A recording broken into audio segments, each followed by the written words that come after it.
నమస్తే. Welcome to 24/7 news TV. నేను మీ శాన్వి. కేంద్రంలోని మోదీ సర్కార్ అన్ని వర్గాల వారి కోసం పలు పథకాలను తీసుకువస్తోంది.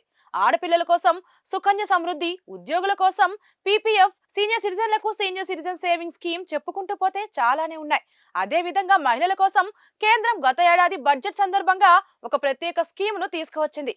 అదే మహిళా సమ్మాన్ సేవింగ్ సర్టిఫికేట్. దీని గురించి పూర్తి వివరాలు తెలుసుకుందాం. మహిళా సమ్మాన్ సేవింగ్ సర్టిఫికేట్ పథకం అనేది పోస్ట్ ఆఫీస్ ద్వారా నిర్వహించే మహిళల కోసం ఒక ప్రత్యేక పథకం.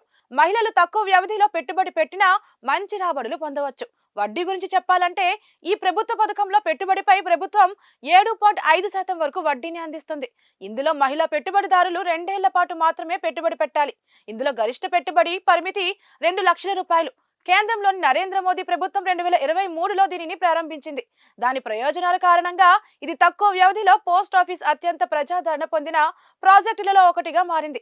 ప్రభుత్వం నిర్వహించే ఇటువంటి పోస్ట్ ఆఫీస్ పథకాలు మహిళలు స్వయం సమృద్ధి సాధించడంలో ముఖ్యమైన పాత్ర పోషిస్తాయి. మహిళా సమ్మాన్ సేవింగ్ సర్టిఫికేట్ పథకంలో పెట్టుబడి 7.5% బలమైన వడ్డీ రేటును మాత్రమే కాకుండా ఆదాయపు పన్ను సెక్షన్ 80C కింద పన్ను మినహాయింపు ప్రయోజనాలను కూడా అందిస్తుంది.